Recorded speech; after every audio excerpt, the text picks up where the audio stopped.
On this episode of the Haunted Objects Podcast. You know what's going to happen?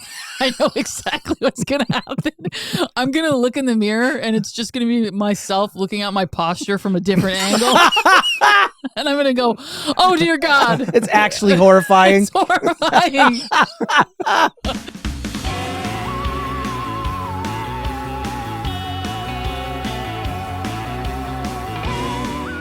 From deep inside the mysterious archives of the Newkirk Museum of the Paranormal, it's the Haunted Objects Podcast. When someone comes to the museum and they say to us, I'm a skeptic, I've never had an experience before, or even I'm a believer, but I've never experienced anything strange, the mirror is the first thing that we give them. Do you remember how the dark mirror got its name? I do. We were at, do you remember the battlefield event that we did? I think we only did it once. Yes. And then they were like, no more ghost hunters on the battlefield. Yes. Which is not an uncommon thing. Not surprising. Before we were using the tent, we would get into situations where if people were let into the lecture halls and event halls early, there's always a crowd because we've got these big wooden boxes. And they want to know what's in every box, all the things. There's a woman who sees the mirror and it's covered in the veil because that's how it came. Mm-hmm. And she's like, what's that? And I kind of, I'm puttering around, putting everything together. And I kind of give her the backstory. And she's like, I ain't scared, which we see a lot. Yeah. Kind of takes it as a challenge. And before I have a chance to do anything, she grabs it, rips the veil off, and she starts to stare into it. Mm-hmm. I don't know, maybe a minute she stares into it before she starts to shake. And then she slams the mirror down on its face and starts muttering, I shouldn't have done that. I shouldn't have done that.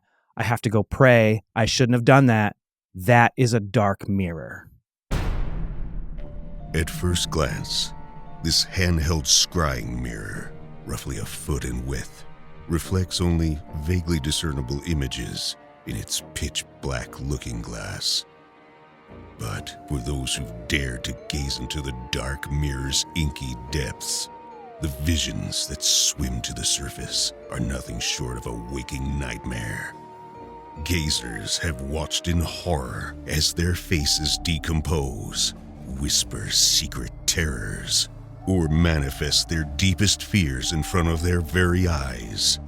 Some even report the tinny taste of blood, mysterious electrical shocks, and physical welts left by the tight grip of unseen arms.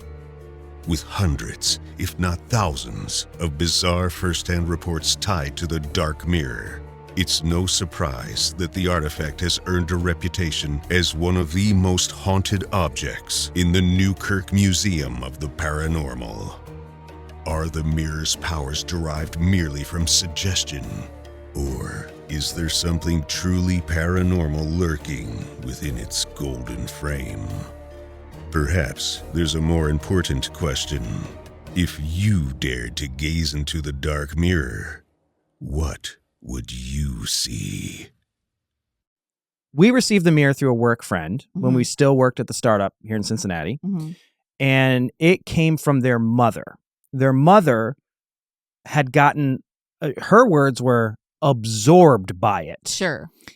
Which is, I think, a good word, actually, to kind of describe it. Obsession. Yeah, just completely obsessed with this thing. And she got it from a psychic fair. If you've never been to a psychic fair before, they're very fun. I'm sure there's, wherever you live around the country, you can go to a psychic fair.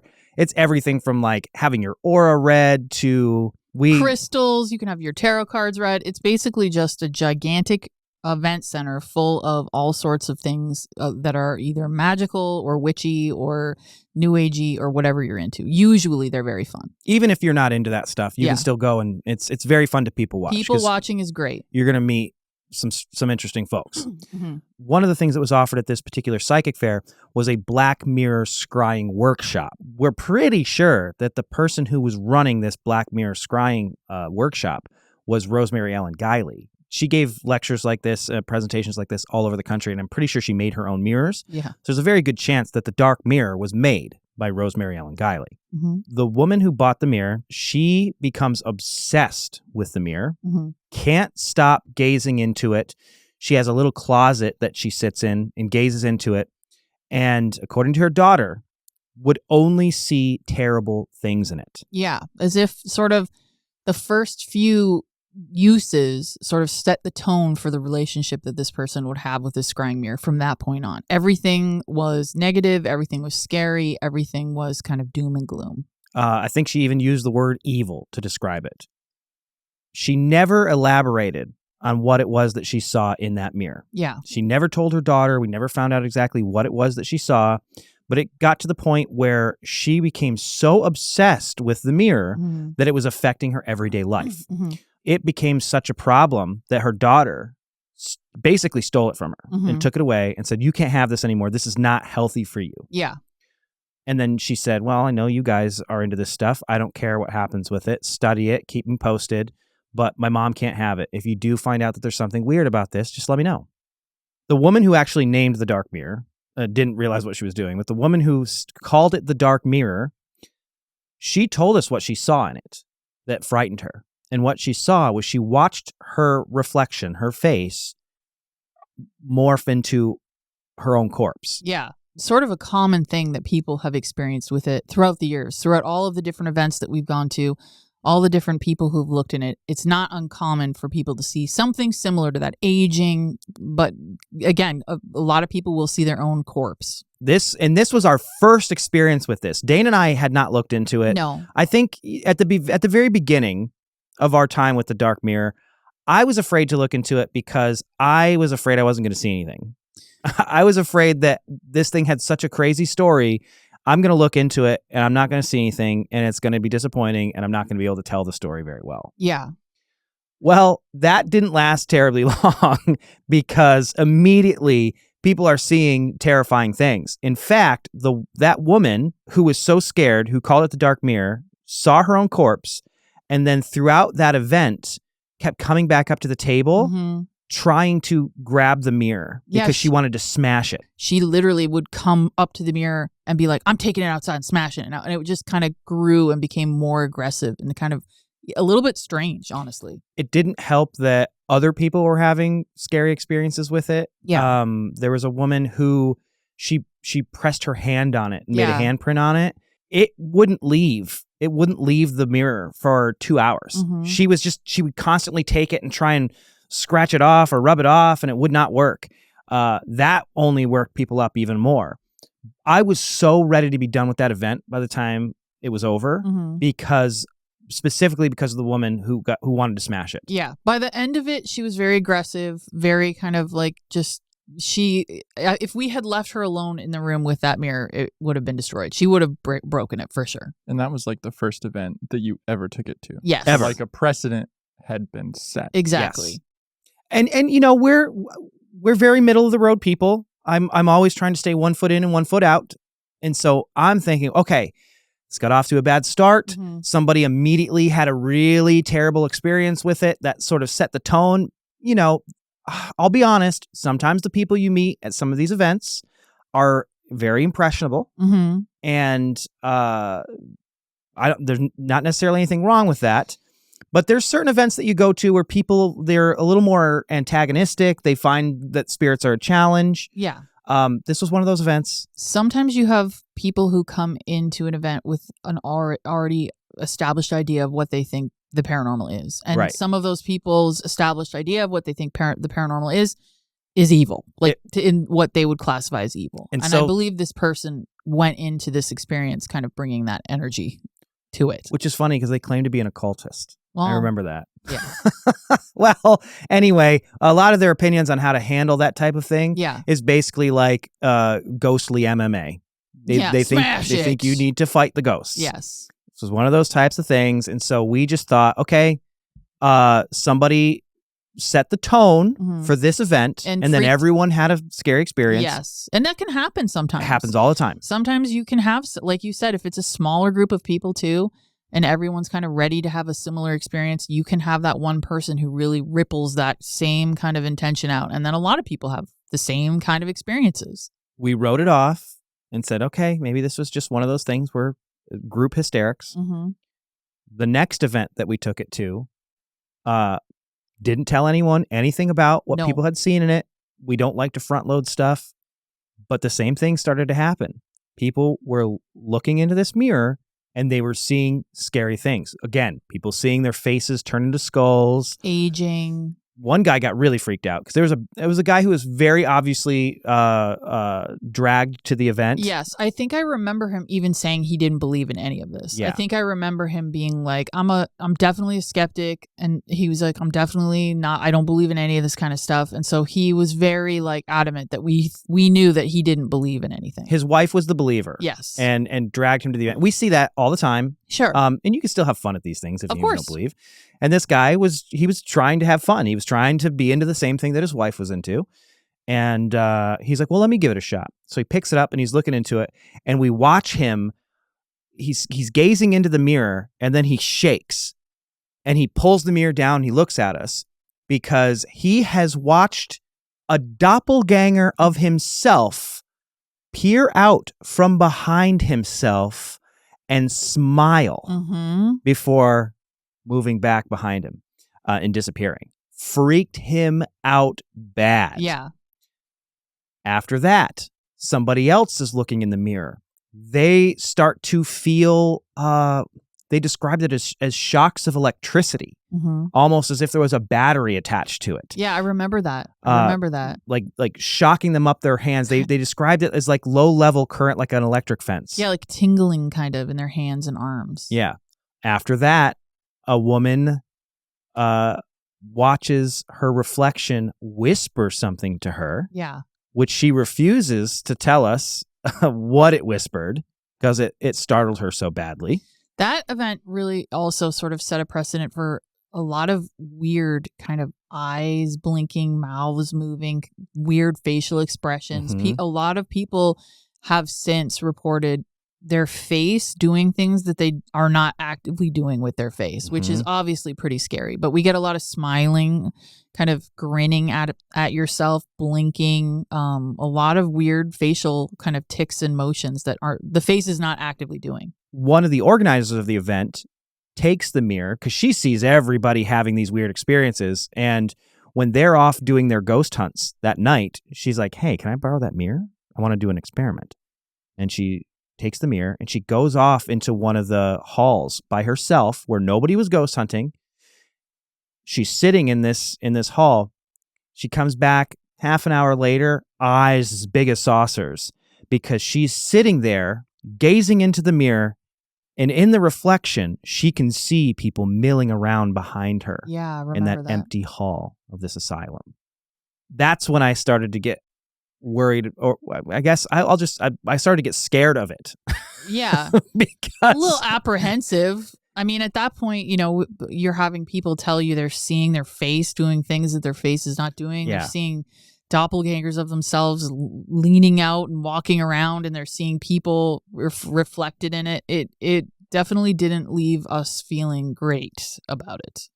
So my fear changed from fearing that I wasn't going to experience something to being afraid that I was going to see something that was going to scare me. When we came home, at this point, we were just like, I think people to paint an idea of how we were living at the time. We were living in a 2-bedroom apartment in Cincinnati. All of the museum artifacts were just on display in our house. Yeah. So anyone who ever came over, everywhere, like our living room was just shelves surrounding the living room, and there were artifacts all over the place. Do you remember what it was like the first time you came to visit, Connor? Intimidating and very cool, but the strangest decorative choices that I've ever seen in my life and probably will ever see, but in a good way. There's altars. There's altars with figures on them. I mean, there's no way to ignore the fact that there's a bunch of weird shit in our house. Yeah. People knew what we did for a living. There's no way to ignore it. Yeah. So the mirror is one of those things that we just kept it on one of the shelves. Yeah. Kept it covered. We did. We would get to a point where we would kind of ask each other after an event specifically, like, should we maybe not leave this out? And I think I remember after a few events that were particularly intense where people were really seeing a lot of things, were having a lot of experiences with it. I think I remember the two of us having a conversation about maybe not leaving it on display in the living room. Well, it was because after events, we'd notice that things that had never done anything strange for us before. Mm-hmm. And we're very open about the fact that 95% of the stuff that people send us that has a scary story attached to it, we don't experience anything with it. Mm-hmm. We're happy to care for it. We're happy to put it in the collection and study it.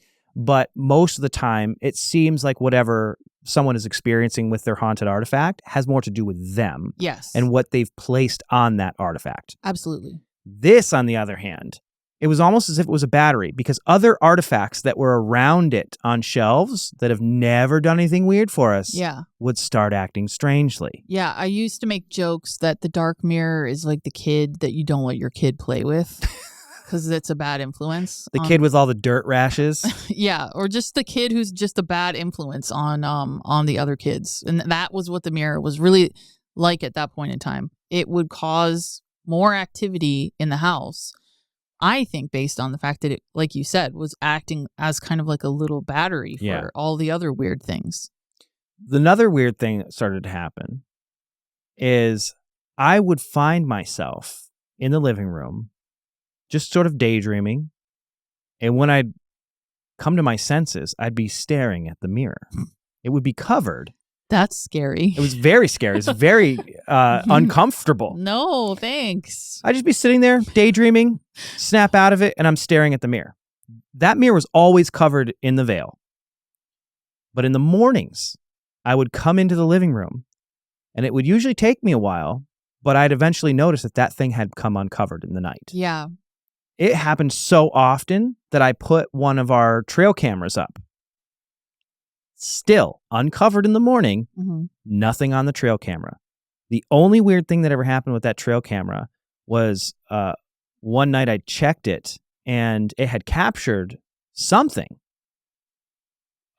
Probably the mirror becoming uncovered, however that was happening, whether it was one of the cats, whether it was something stranger, but the file was corrupted. And I could tell that it was like 100 megabyte video file. Yeah, but it would not play. How long of a video would that have been? I have no idea. I remember the first time I noticed it. I had gotten up in the morning and I was walking through the living room with my cup of coffee, and our cat Pete was staring at it. He was literally just staring at it, and I was like, "What are you doing, buddy?" And I followed his eye line, and he was just like Ray in Ghostbusters 2 when he's staring at Vigo. He's like, and I was like, dude, what is happening? But yeah, it had slid, the covering had slid down the front and was like in a pool in front of it. The uncomfortable thing that I couldn't shake, and again, trying to maintain some sense of skepticism about this, could have been the cats pulling the cover off, who knows? The uncomfortable feeling that I couldn't shake was that it wanted me to look into it. Yuck. That I did not like. No bueno. That's gross. To this day, I have not looked into the mirror. No, I haven't either. I've never looked in it. I've not looked in it for different reasons. I've not looked in it because, I don't know, I feel like I have like a rule, and it's sort of to not engage with some of the objects in the museum. Like I don't want to engage with it. Right. So I just don't like looking in it. I've again never have. And I've scryed. I have many different tools for scrying. I really enjoy scrying, but there's just something about this mirror that in my head is sort of like, that's the line in the sand. It's funny, even with it sitting here to the side, like I keep noticing my eyes drifting to it. Like I want to stare into it. Turn it around. Flip it around. It's not facing the camera, so that's just gonna do this and not look at it. I've got my hand in my face. Awesome. That's great to know. There were two really scary moments that happened with this mirror, and they're the ones that we talk about the most. It was St. Albans in Virginia. Yes. St. Albans Sanatorium in Virginia. Yeah, this event was another kind of aggressive kind of energy. Like it did some events, you just have certain types of people who gravitate towards certain objects in the museum, and then Sometimes you've got, people who are really wanting to look into the mirror. And that event I remember particularly, there was a lot of people who naturally were very kind of interested in looking into the mirror. Do you remember the woman that you had to take outside? There was a lady who was there. I believe she was there with her friend, and she really wanted to look in the mirror. And again, I think honestly, if I remember correctly, they were like some of the first people in line. I think they were like right at the beginning, because I remembered it happened sort of right away. They'd heard people talking about the mirror. Sure. One of the things we joke about a lot is there's a lot of peer pressure that happens in front of the museum. Sure. Because it's usually one friend who's being a chicken and going, do it, do it, do it. And the other friend ends up doing it. So she picked up the mirror. She was holding it, looking into it. And a few moments, I don't even think she was looking into it for very long. She put the mirror down, and I could tell that she was really upset. I could tell that she was almost like on the verge of having sort of a panic attack. Like she was breathing really deeply. And these giant red welts just manifested on both of her upper arms at the same time. And it was like they were red, and they were like, I remember I put my hand over top of them, and I could feel the heat emanating off of them. And she told us after, some prodding, she needed a few minutes to kind of relax, but she told us that she had seen herself, or she had been looking into a burning room, and a set of hands had come out of the mirror and grabbed her on either side of her arms. Ugh. Where the welts sort of started to manifest. Yeah, there's a photo of it right there. So I brought her outside just so that she could relax and get some fresh air. And once she was outside and relaxed a little bit, instantly went away. They're gone. Totally went away. But it really scared her. And she just, she kept saying like, I'm afraid of a fire. I'm afraid of being in a house that's on fire. I'm afraid of those types of things. This was a turning point with us and our relationship with the mirror, because this was the first time that somebody said one of my worst fears is being in a burning building and not being able to escape. And that tweaked us. The other really frightening experience happened at the Stanley Hotel. We were between lectures, and there was a woman who came up to the table, and she said the magic words. She said, well, I never experienced anything. I said, well, you should try the dark mirror. A lot of people have experiences with the dark mirror. She's like, well, what do I do? And I said, well, sit down in this chair, place your back against the wall so you know that there's nobody moving around behind you, and then gaze into this mirror as if you're looking out a window into the dark and there's a light on inside your house. You're going to see a bit of your own reflection, but try and like look at it as if you're looking down a long hallway and see what happens. As we've experienced numerous times, all of a sudden, after a few minutes, she gets up, she slams the mirror down, and she runs out of the room crying. And I remember looking at you and thinking like, oh my God, I hope this wasn't bad. I hope whatever happened wasn't too terrible. And she comes back a couple hours later, and she says, I'm really sorry about that. I didn't know how to react. I just needed to compose myself. I said, well, what did you see? If you're comfortable telling us. Some people don't even want us to know. No, there's a lot of people who have had their own private experiences. Some of them, frightening, some of them not frightening. But there are a lot of people who want to keep it private, and I totally respect that if that's what you want. This woman said, well, several months ago, I had cataract surgery to remove cataracts on my eyes. And one of the things that the doctors told me is there's a very good chance that at some point the cataracts will come back and they may not be able to operate and I will lose my vision. Yeah. As she was gazing into the dark mirror, she watched the cataracts reform over her eyes, and then her vision went dark for several seconds. Yeah. And it scared her so much that she shook out of it and ran out of the room. Yeah. That was, again, at that point, we're really starting to notice a sort of established theory maybe about why and what people are seeing and experiencing with this object specifically. That one was sort of the home run, I think, between you and I in thinking in terms of like, what is happening here? Why are people seeing things like this? Yeah. What's the commonality? And it started to seem as if fear was playing a huge part of what people were experiencing. And so many people, I think of any of the artifacts in our collection, more people have had experiences with the dark mirror than anything else. Yes, easily. It even we use it on a television show. We use it on a show called Paranormal Lockdown that used to be on Destination America back in the day. And Katrina Weidman, who most people would probably know from Paranormal State or Portals to Hell, she used the mirror on national television and saw a woman with long dark hair crying. Mm-hmm. And she saw a young boy with dark hair who had a ventriloquist doll mouth. Yeah. So those like lines like going down the sides of the mouth. That's what she saw also. Very clear. It disturbed her greatly. And, millions of people saw this episode. And me. Disturbed me also. And disturbed you too. It's very Disturbed both of us. Ventriloquist dolls are scary.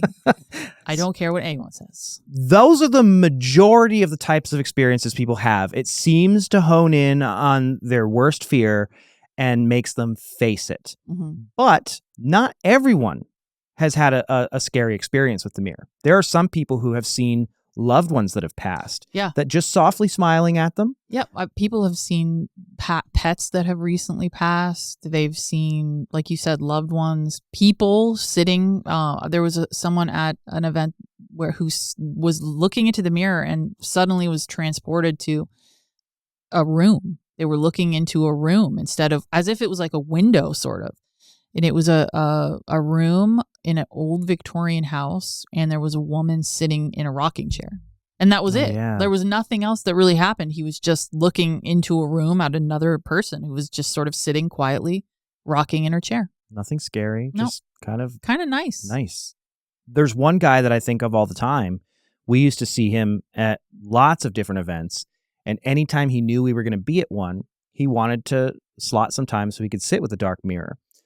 And he never had anything scary. He never talked about it. Finally, we asked him, we're like, you use this thing every time we see you. What's going on? Like, what are you seeing? And he said, I don't know how to explain it, but every time I use this, I feel like it sucks all of my stress away. And he was a combat veteran who had experienced, he had PTSD. And he said, every time I use it, I'm good for the longest time. It's almost like it's just taking my pain away from me. Mm-hmm. Sort of fits that idea that we started developing about this thing, showing people, making them face something that maybe they're uncomfortable with. Maybe it's a tool, not necessarily something that's haunted in a traditional sense, yes, but something that is a tool to help you face a fear, maybe. Mm-hmm. This is not uncommon. If this story sounds new and strange, one of the things that we can talk about here is the traditional uses of mirrors throughout history, magical uses for mirrors. Mirrors have been used for divining the future. Yeah. For speaking to spirits, for performing magic ritual. Yeah. Introspection, looking into the self. Discovering new thoughts for symbology. They've been used for so many different kinds of things that it would be hard to sort of put it into one category, really. John Dee and Edward Kelly really created what the beginnings of modern day ritual magic, and they used scrying mirrors, particularly black scrying mirrors, to commune with what they believed were angels. They even developed an entire angelic alphabet from their mirror scrying experiments. Even now, I think one of the coolest things that we got to do was we visited the British Museum. Yeah. We got to see and gaze into John Dee's obsidian scrying mirror. All of the things that we were looking at were sort of sequestered to a tiny little area that no one was really paying any attention to. And there was, so we were taking our time and taking lots of photos and really looking at everything up close. And there was a person there who was watching us, trying to figure out what we were doing. And he was just sort of standing there watching us.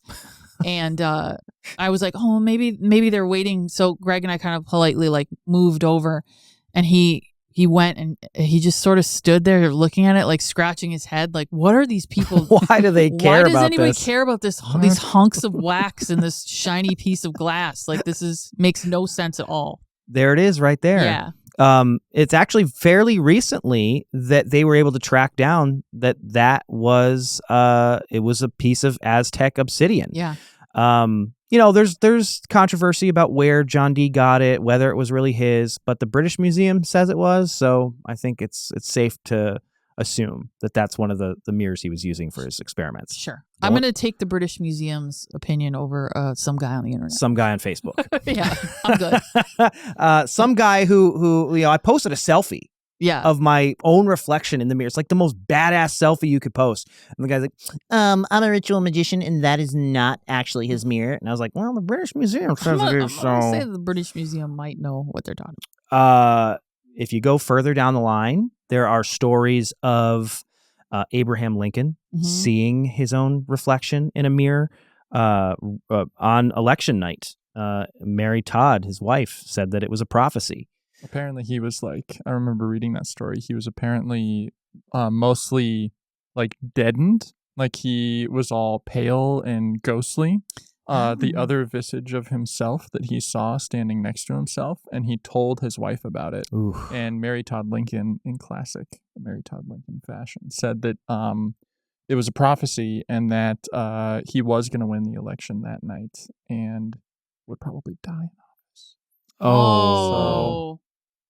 Well, trust the mirror, I guess. Yeah. True. But that's interesting, too. So he did see something that he was possibly subconsciously afraid of. Our culture is surrounded by spooky stories about mirrors. We used to cover mirrors when people would die. Yes. Because we were afraid that it would confuse spirits. There are cultures that would bury people with mirrors in order to keep their spirits at rest. Mirrors play such a big part in our supernatural history. Yeah, they're creepy. Have you ever gotten really high and looked in a mirror? Oh, dude. I would not suggest, or maybe do it because you might see parts of yourself that maybe you didn't know about. Just look in a mirror or like play Bloody Mary? Or Bloody Mary. I played Bloody Mary when I was a kid. I'm still afraid to play Bloody Mary. Really? Yes. Ooh. I'm afraid. It's just creepy. It's a creepy image. I remember distinctly having a memory of seeing something in the mirror when we played Bloody Mary. To this day, like if you were to like give me a lie detector test, I'd be like, no, I saw Bloody Mary in the mirror.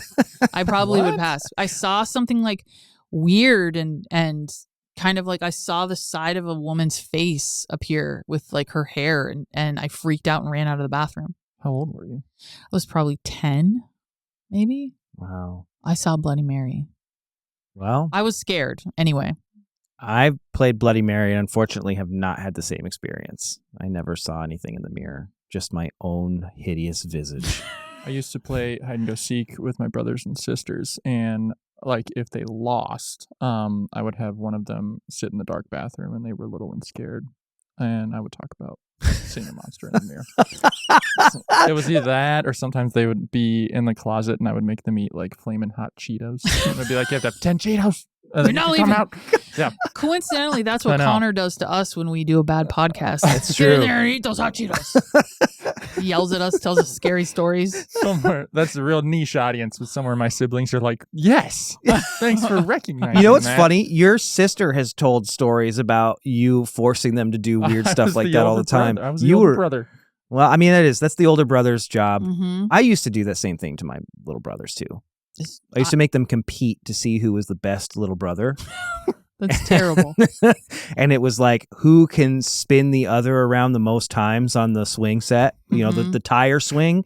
Before barfing. And they would just throw up because they were both competing to win the best little brother award. Oh my God. It's terrible. Greg. I probably caused so much trauma. You did. You for sure did. For sure. I made up a story of the sewer monster, and they would like come to me with piles of leaves as like an offering to the sewer monster. and I would tell them if it was like enough or not, like Julius Caesar in the auditorium. The sewer monster requires more leaves. My cousin Adam, sorry Adam, I'm going to put you on blast here, was afraid to use the toilet because we kept telling him that snakes would come out of the toilet and bite him in the butt. What? So Adam spent an extra year or two in diapers because he would not use the toilet. Craig, that's awful. I one time faked my own murder What? We're just one-upping each other. I did. My sister probably remembers this. So I am a couple years older than my sister, and I would get home from school like an hour and a half earlier than her. And I literally faked my own murder and like had her come in the door and find my dead body. Knowing your sister, she probably didn't care. She just stepped over me and kept walking. Yeah, I definitely did that. That's what I'm the oldest also, and that's what you're supposed to do. Yeah, we're all the oldest. You have to antagonize your younger siblings. It's your job. Bunch of bossy people in here. Uh-huh.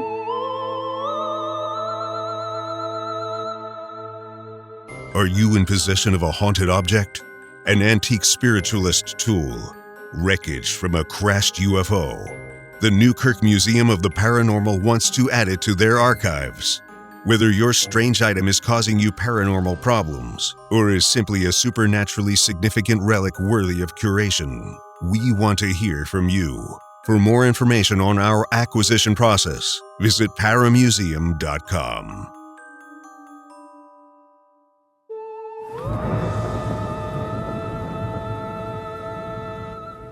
We've established there's magical histories with mirrors, culturally significant histories with our supernatural ideas about mirrors, but there is, it seems to be, actual evidence that mirror gazing is something that can be therapeutic too.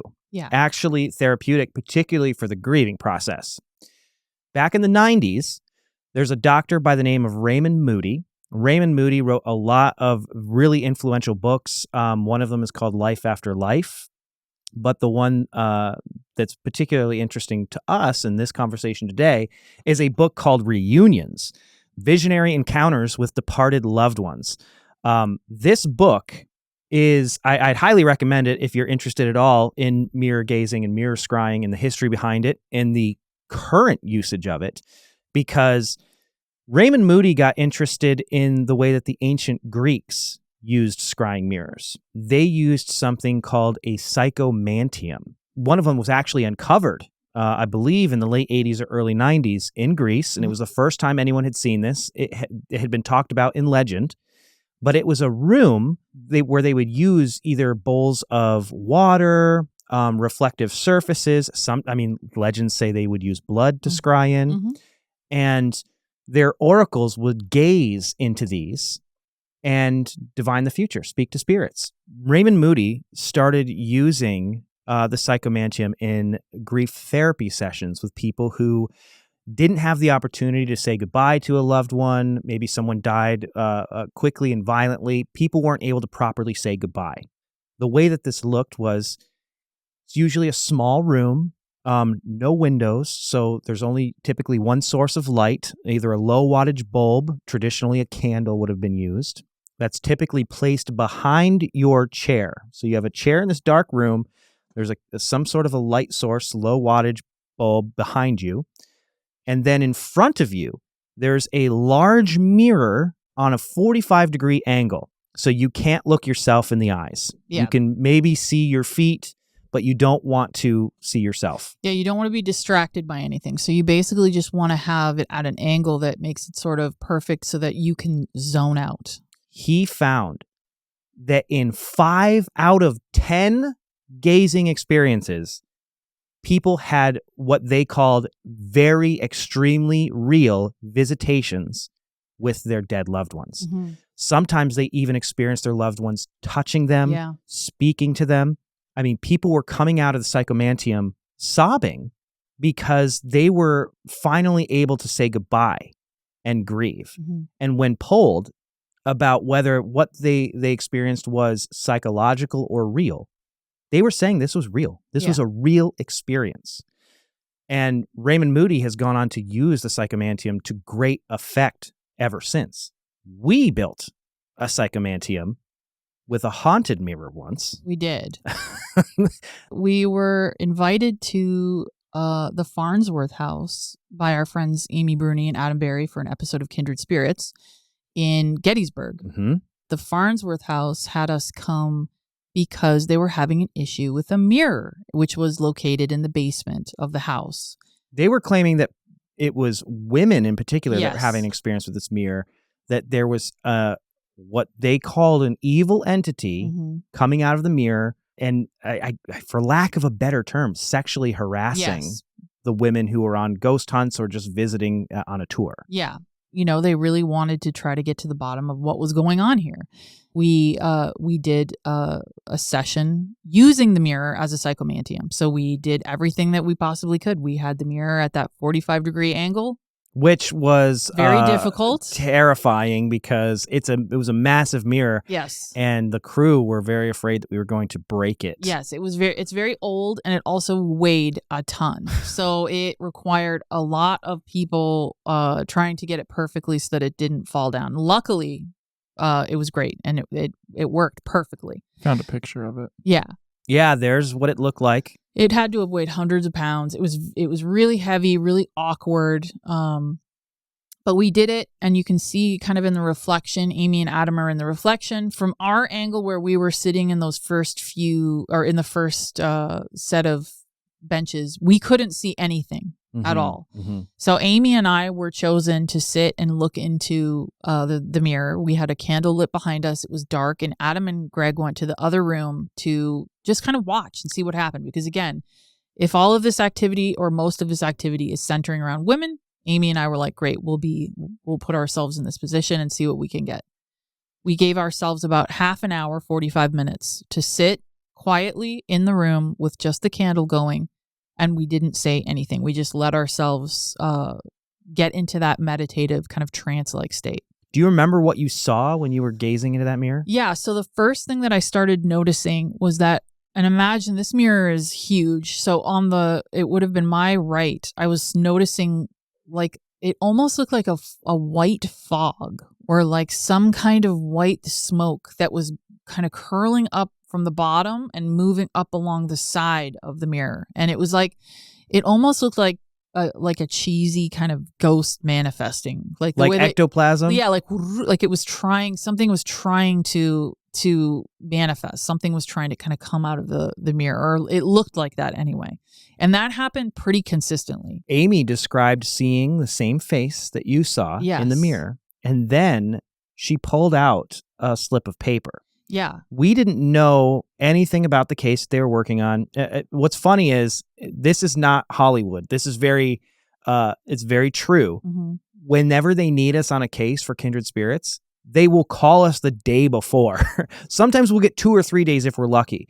And they'll just say, hey, what are you doing? Can you come out? Because they're just figuring it out as they go. And this was one of those cases where we had no idea what was going on. We knew that there was something about a haunted mirror, and we knew it was in Gettysburg. That was all we knew. We get there, and how do we investigate this mirror? We say, well, listen, there's this thing the Greeks used to use called a psychomantium. Lots of people have seen strange things with these. Let's turn this big mirror into one and see what happens. Yeah. It was only after you guys had your scrying experience, you both saw the same face. Amy pulls out a slip of paper. On the slip of paper, there are 2 portraits. And you pointed to the one on the left. And Amy gasped, Adam gasped, because it was the portrait of the man that had been associated with this building, associated with the portrait that had originally hung in that frame, and was put to death for killing someone after being convicted of sex trafficking. Like I said, the defining facial features of this person that stuck out the most to me were the ears, the forehead, the eyes shape, and the hairline. Like the top half of the head was very defined. I could see it kind of manifesting in front of me. And it was the same shape on this person. Without any prior knowledge of what this case was about, who this person was, you saw this guy in that mirror that he was attached to. Yep. So Dana wasn't afraid to look in that mirror. No, I yeah, that's interesting. Oh, yeah. Why did you look in that mirror, but you won't look in this one? Because this one lives in our house with us. You know, like it's a good answer. It's a weird, like it's a line drawn in the sand, sort of. Like, again, if I have to like cohabitate to a degree with weird haunted things, I don't really want to like give too much of myself to it. You know what I mean? Like, I know that sounds kind of strange, but like that's not part of the relationship. Like I don't need to do that. And it's not even really like from a place of fear, more just a boundaries thing. Like I like having boundaries with the things that are in our collection. I don't necessarily like them to have access to me and my energy and all that kind of stuff. But in that case, you know, we were dealing with something that was causing problems for people. And so I kind of went into it, honestly, like not really frightened, and sort of part of that was because obviously we didn't really have the information leading into the scrying session itself. But I was less afraid of that because I kind of knew we were working on a case. But yeah, Sure. with a mirror, it's just a different thing. What do you think you would see if you looked in that mirror? I probably would see something similar to what most people see. But you know what I would want to see? What? I want that doppelganger action. Yeah, that's I want to creepy. see some weird blinking, smiling. I want to know what evil Dana is like. I'd know what an evil Dana's like. I live with her. Yeah, I want to know guess I want to it's know true. what good Dana's like. I've got No, the you don't. doppelganger. That's why you're so inclined to continue looking in the mirror. You're like, I've got to let good Dana out. Maybe. I don't know. I know what I would want to see, and I'd want to see like weird. I'd want to see smiling and being super creepy, and like I remember at one point someone saw themselves like bare their teeth at themselves, like just growling and snarling. I think that would be really interesting. Frightening, but interesting. Oof. What do you think you'd see, Connor? I would want to see some sort of. You guys are not answering my question. It's okay. We don't have to talk about our deep, dark fears. I'd want to see like some nice vision from the future, but I also like, it's possible that one of my bigger phobias is whales. Oh, that's right. So it's possible, but then it all depends on scale, because it's like, well, would I just see that amount of a size of whale? Just the little part of the whale. Like, is it close up? Because I wouldn't know what it is. It's just then. like the right size. Connor just sees a If it's, blowhole. like, way You out just there. see a blowhole Just- winking at you. yeah. No, Yeah, that's a something foghorn. going on with that. I just did Is a that what you fog- think whales sound like? It's a foghorn. So that could happen. A whale. A whale. Whales That's scary, actually. Whales could be scary. They I guess. can. It's a size thing. I don't know. Something about that intimidation of like deep dark oceans is scary. Do you keep it covered in your house though? Is this maybe going to happen to me? Oh no, we keep it covered constantly. Always. It's never uncovered. Yeah, it's always like covered. for it to be uncovered this long. Yeah. Let us know what you see at home, folks. Yeah, I guess that's true. You know what we should That's actually do? true. Leave the experiences in the comment section because I want to read those. Here's what we'll do. We'll do a live scrying session for museum members. Yes. And we'll put this on camera and we'll just let it go for a while. Yeah. Would you look into it if we did a live? I would. I think I would. At this You would? point in the game, I think I would. I don't think I would. But you didn't answer. You didn't answer what your fear would be. What are you? What do afraid you of, think Greg? you're going to see in that? And I noticed you tried to slink away without answering that question. I have. Well, I can give you the serious answer, and I can give you the silly answer. Silly first. Probably aliens. Yeah. There's something about extraterrestrial They're scary. intelligence that I mean, even though a lot of the stuff that we do, like Hellier's about that, like we do a lot of weird alien, ultra-terrestrial type stuff. You're saying grays. There's something really unsettling about almost automaton creatures from the outer limits of our universe coming here to do experiments on us. There's something just deeply unsettling about that. I agree. There's one behind you, man. There is one right behind you. Why did we put that back there? Well, that's one of Travis Walton's. Oh, is it? Yeah, that's a recreation of what Travis Walton saw. So it doesn't look like the weird Joe Biden looking aliens from Fire in the Sky, which are equally as Have you ever scary. seen those? Have you ever seen them? They do look like They look like, pull up an image of the aliens from Fire in the Sky and wait till you see it.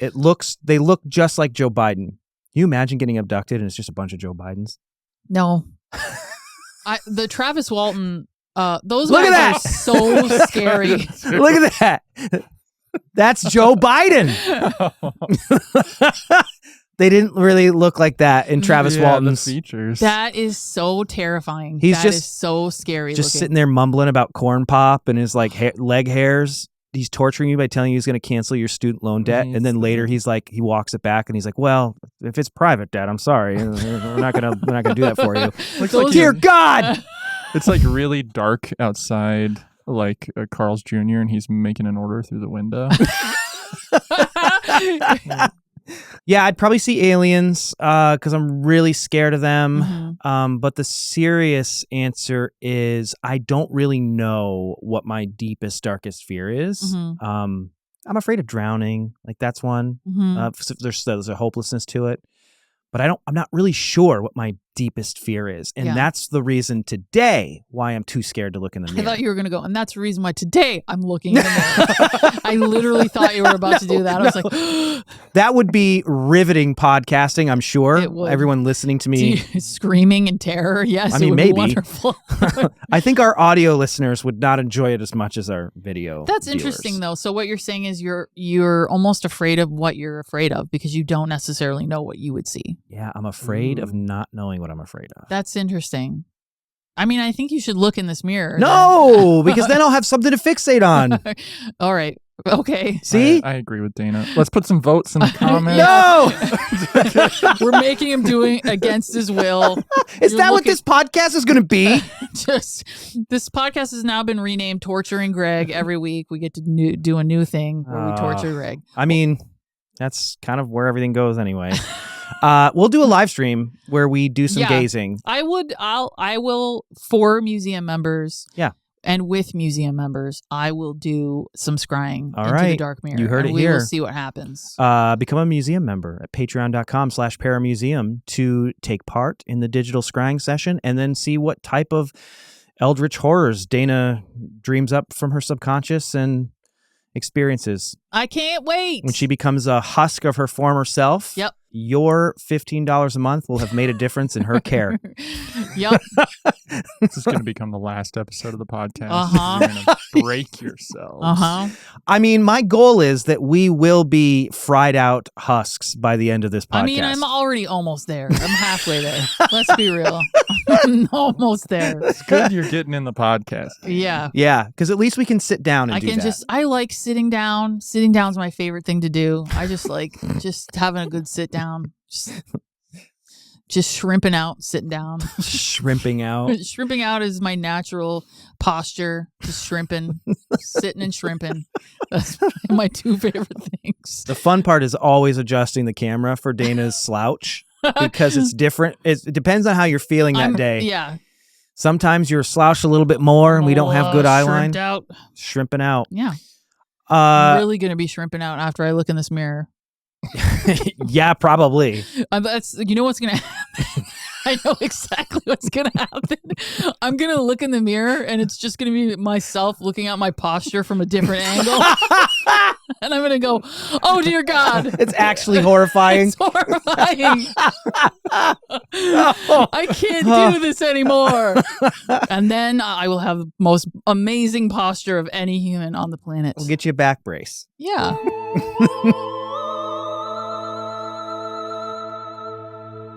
This episode is brought to you by the Newkirk Museum of the Paranormal Membership Program.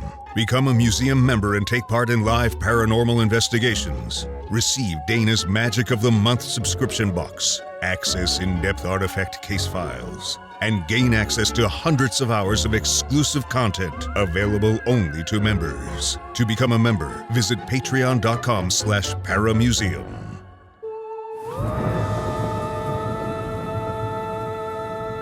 All of these things considered, we've talked about the experiences we've had with the mirror, the experiences we've seen other people have. We've talked about the historical significance of mirror scrying and even some of the more modern uses in grief counseling. Yeah.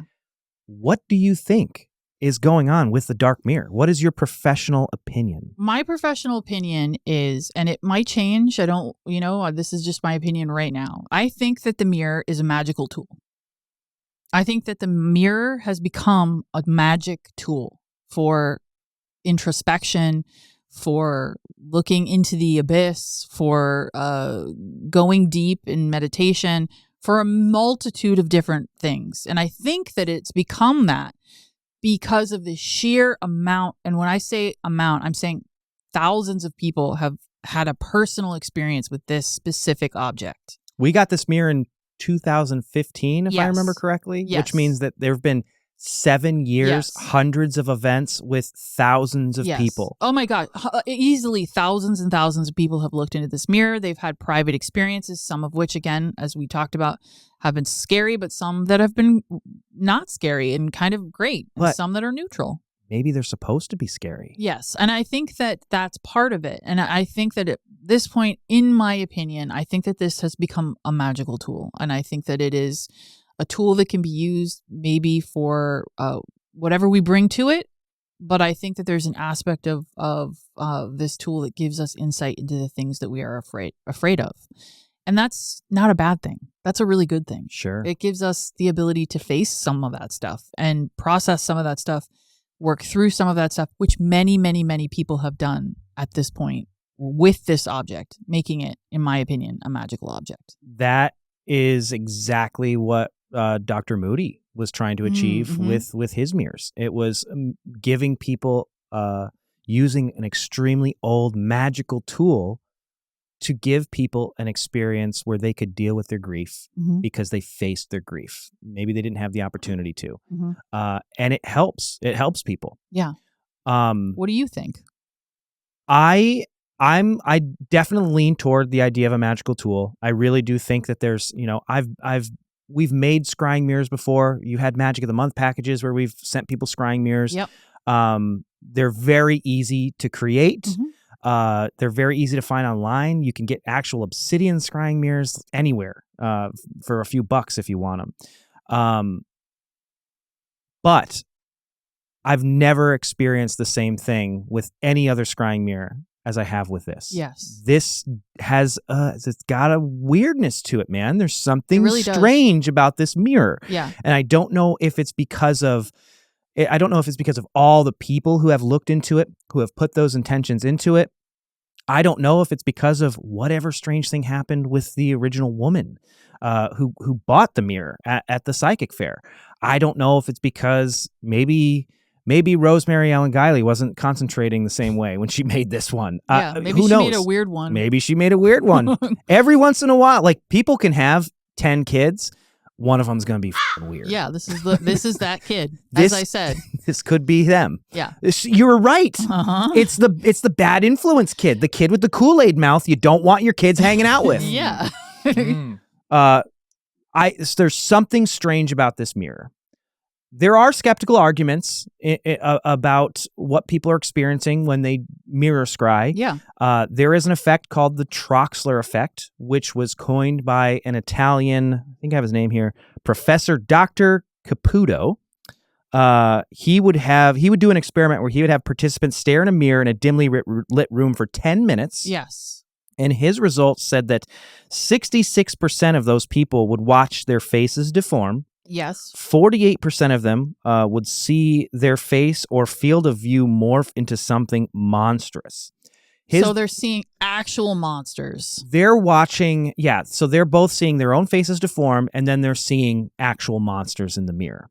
Okay. Dr. Caputo believes that it's a version of pareidolia, which we see all the time. The people talk about it in the paranormal field all the time. You hear it's EVPs is audio pareidolia. Sure. We see pictures. People are constantly sending us pictures that have something strange in it, but it's the same kind of effect as you stare at the carpet at your grandma's house and you can see a man skiing. Yes. Yeah. You just it's there. It's not really there, but you see it there. It's your brain attempting to fill in missing information. Our brains are really good at doing that. That's what the Troxler effect is. Personally, sure, I could definitely see people having that kind of experience with the dark mirror. But then again, I've watched people form welts on their arms when they've seen themselves in a burning room. I mean, one of the things too that always or that started to sort of form in my thoughts was one of the things I noticed is that most people, because you have to remember that we're in a crowded room. There's people all over the place. People are trying to watch you look into the mirror. You're not having a private experience with it. So a large percentage of people that do look into the dark mirror are experiencing those facial tics, things changing, those expressions changing.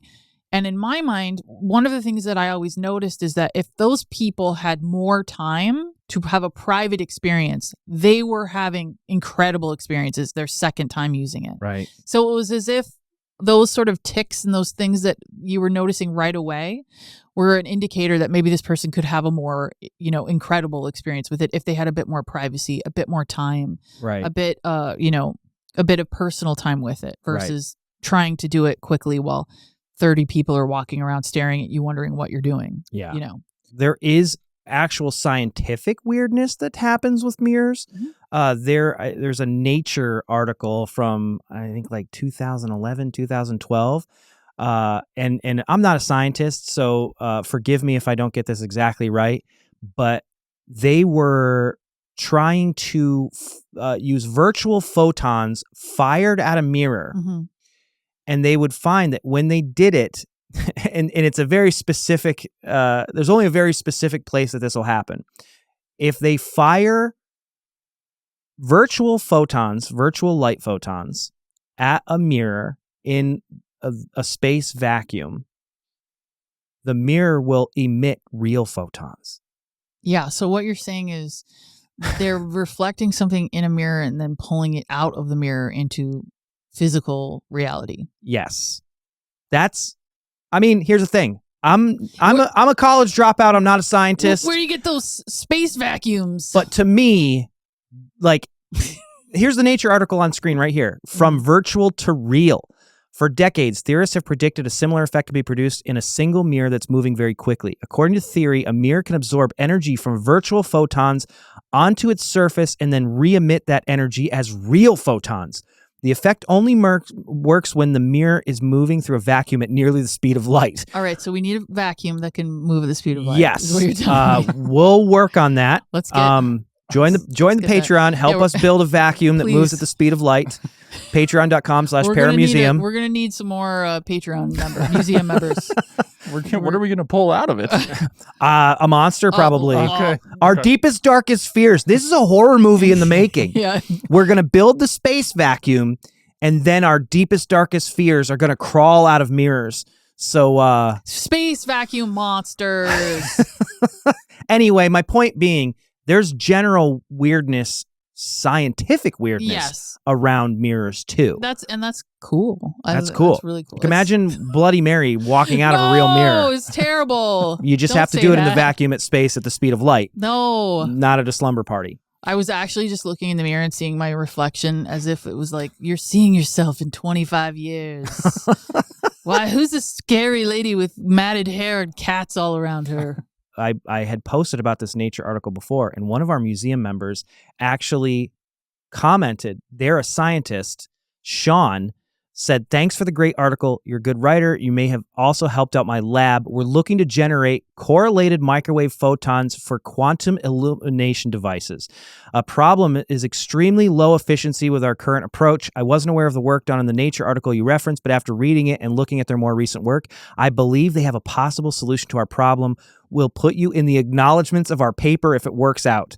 Solving all the space problems. Heck yeah. The Newkirk Museum may be mentioned in an actual scientific article for helping scientists solve a strange problem with mirrors because of the dark mirror. That's awesome. That's bonkers. That's pretty cool, though. See? We're smart, too. See, we're smart, too, guys. Just because we believe in monsters doesn't mean we're dumb. Apparently, you can suck them out of mirrors if you've got a good enough vacuum cleaner. That may mean, hey. All that said, I do believe that there's something genuinely strange about the dark mirror. Yes. I can only speculate what that is. I've felt it. I've felt the strange pull. Like, even talking to you right now, I don't quite like it because where's the cover? It wants me to look into it. There's something weird about it. I've seen too many people have strange experiences that are not easily explained away. there's a baggage that comes with this mirror. Mm-hmm. Yeah, what do you So, think, like, Connor? Well, I went into this thinking the same things. Like we all read a few of the same articles. And we're like, oh, like the Troxler effect and this and this and this. And as you guys are telling these stories today, it sort of hits me that like people aren't just seeing facial deformities like all the scientific studies reference, that there's something beyond that.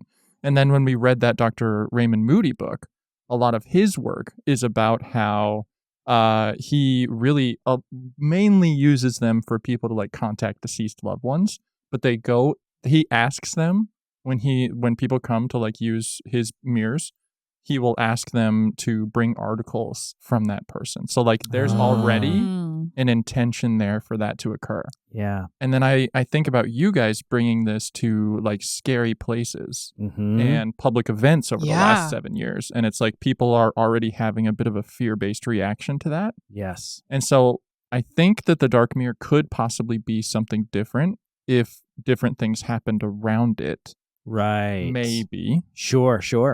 But it definitely is producing its own alternative effects that go beyond the typical scientific studies. So it's really intriguing, and a lot of I think that the scrying mirror stuff and listening to you talk today has really brought home that like it is a brilliant tool for subconscious exploration while you're awake. Absolutely. The paranormal is subjective. It's very hard to measure. It's very hard to repeat, but it's the subjective experiences that make it paranormal. Yeah. All of the experiences that people have had around the mirror, all of the scary things that they've seen, all of the wonderful things that they've seen, the physical sensations that they've felt, it doesn't really matter how it's happening, because for these people, it has caused a very real and measurable effect on their lives. And that is what makes the dark mirror a haunted object. The Haunted Objects podcast is hosted by Greg and Dana Newkirk, produced by Connor J. Randall, with photography directed by Carl Pfeiffer, and features exclusive artifacts from the Newkirk Museum of the Paranormal. To learn more about the artifacts featured in this episode, take part in live interactive experiments, and enjoy exclusive Haunted Objects content, become a museum member at patreon.com/paramuseum. This has been a Planet Weird production. That was a gross sound. That was a gross sound. I apologize. Jeez. I think that was a little thingy in the back of my throat going the wrong direction. Greg's biggest fear. As My we've biggest discovered fear. today. The mirror! No!